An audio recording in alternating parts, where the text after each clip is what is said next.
Yo, what's going on, guys? Mush back at it with another video. Want to give you guys a heads up on a free Steam PC game that you can get right now. It's only going to be available free until tomorrow, so you want to jump on this once it's in your library. Obviously, yours to own forever. Fairly recent release, so we'll talk about that. And we got some good deals to highlight from our friends over at Green Man Gaming.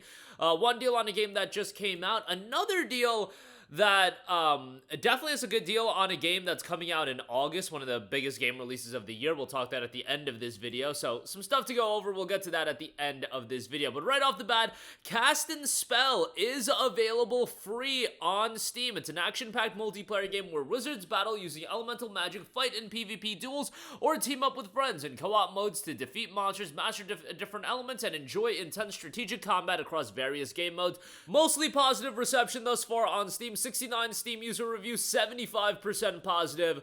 It just hit free as well, and it's going to be free until tomorrow once it's in your library. Yours to own forever. An exhilarating multiplayer game.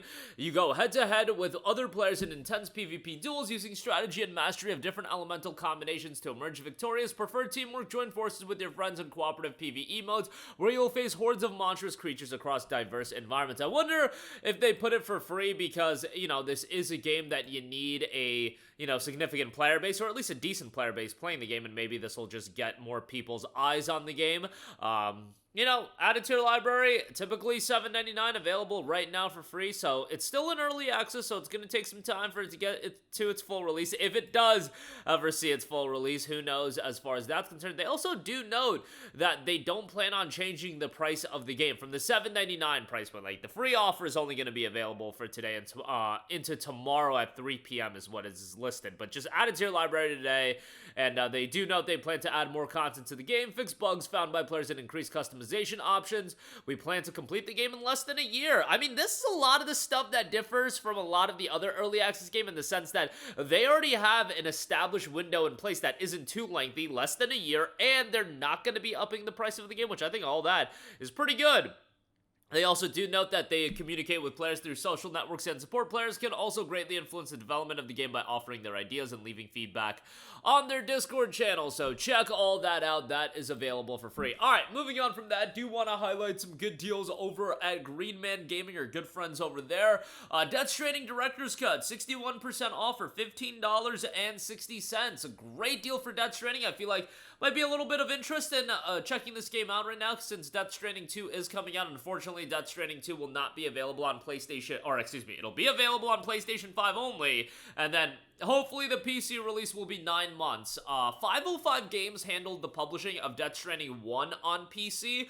I wonder how that's gonna shake out for the sequel, because PlayStation has had more of an emphasis on releasing games on PC, and this hasn't been something that a lot of people have brought up, but that window of PlayStation Plus or PlayStation titles being published by them coming out on PC, that has gotten significantly shorter, in the sense that Spider-Man 2, 15 months. Stellar Blade was 14 months. Initially, we had heard the two-year window, where, like, God of War Ragnarok, 2-year turnaround. Horizon Forbidden West, 2-year turnaround. But a lot of those other games, Stellar Blade and Spider-Man 2, you're talking 14 to 15 months, which is a significant difference, inching closer to maybe one day getting day-and-date releases. I don't think that's going to happen. I do think it would behoove them, but who knows if we'll ever go down that route. But yeah, Death Stranding 1 is a fantastic game. Death Stranding 2 just looks like such a significant step up from this game, but obviously, given the narrative focus of Death Stranding, I would highly recommend you to play the first game if you have any intention of playing the second game. The first game is great. And Daryl was my favorite character in Walking Dead, so, a little bit of a Norman Reedus fanboy. Like, I love Daryl in Walking Dead. I feel like everybody loved Daryl, though. I mean, he's got his own TV show now, Daryl Dixon. But yeah, so, I'm gonna be biased as far as that's concerned, but I think the game is incredibly compelling from a narrative standpoint. Yes, the gameplay might not be up everyone's alley, and I just had a buddy of mine try out Death Stranding for the first time, played it for around 7 to 8 hours, and then he ultimately dropped the game. Wasn't his cup of tea, but I feel like it's one of those games that everybody should at least give a shot to, and from a technical standpoint, pretty incredible. But the sequel is even, like, I say it's incredible, but the sequel is, like, just jaw-dropping insane. So excited for that, but hopefully we'll get the PC release. If I had to predict Death Stranding 2 on PC, I would imagine, I would like to see them get it out before for Grand Theft Auto 6, or honestly, if you release Death Stranding 2 on PC the same day as Grand Theft Auto 6, I think a lot of the PC audience would just gravitate to it in the sense that, hey, we can't play GTA 6, but we can play Death Stranding 2 now. I don't think they're gonna do that. I don't think that's realistic since, you know, there's probably people with a PC that would have a PlayStation and they would still be busy with GTA, but I do think it's not the worst idea in the world to release a game the same day as GTA 6, and I believe Devolver Digital is doing exactly that, just on the basis that they're gonna get a lot of attention, being like, holy hell, they're going up against GTA, and you're talking about the PC audience that's not even gonna have access to GTA, so, you know, not trying to go on a tangent, I don't think Death Stranding 2 is gonna come out the same time as GTA, but I bring that up because Death Stranding 1 was, I believe, a 9-month turnaround from the PC release, or the PlayStation release to the PC release.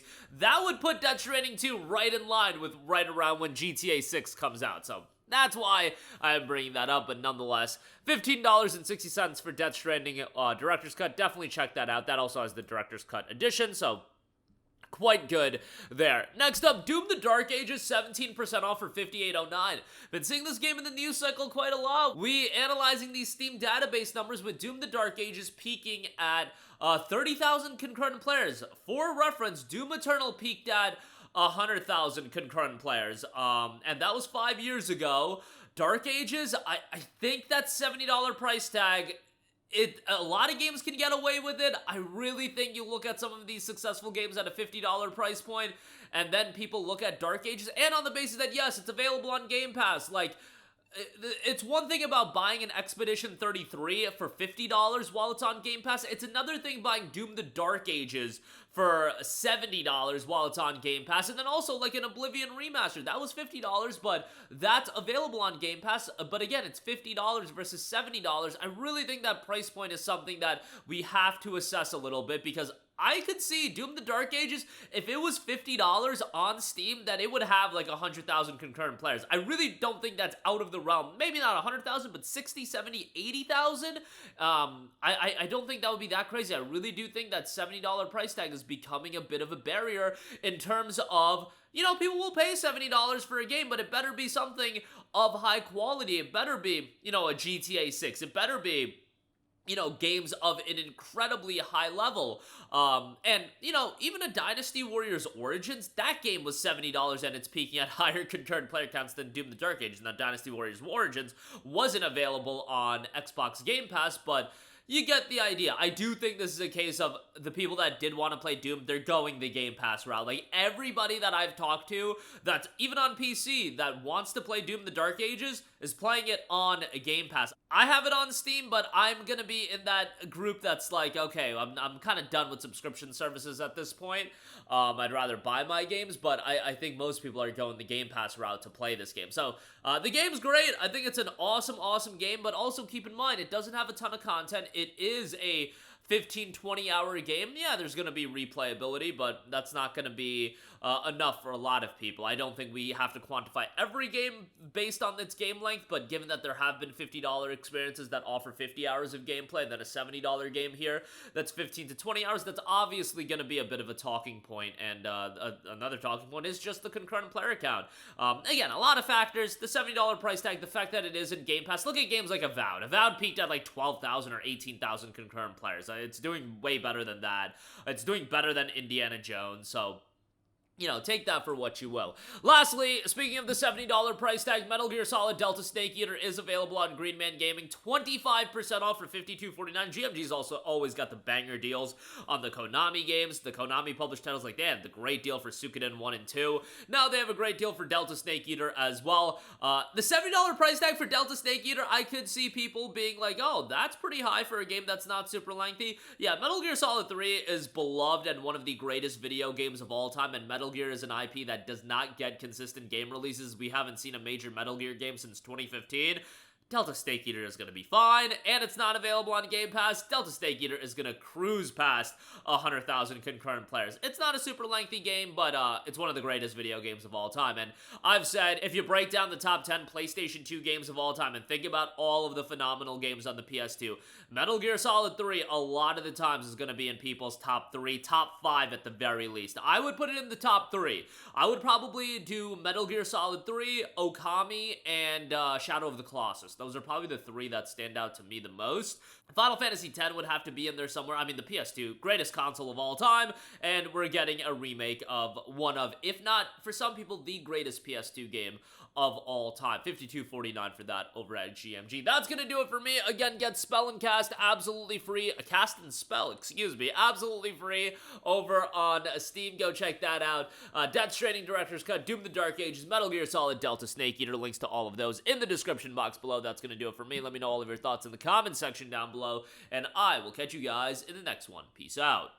Hey, what's going on, guys? Mush here again. Hope you enjoyed the video. As you guys might know, YouTube's notification system is sometimes a little bit wonky, even if you're subscribed to the channel. Maybe you're not abundantly aware that I uploaded a video. To remedy that situation, make sure you hit the bell notification button. This way, whenever I upload a new video, and I try to upload as consistently as possible, you will be notified directly of the upload, and you can watch it as soon as it goes live. I would really appreciate it if you guys hit that button so you can stay up to date with all of the content I'm posting. But as always, guys, thanks for watching, and I'll catch you guys in the next one. Peace out.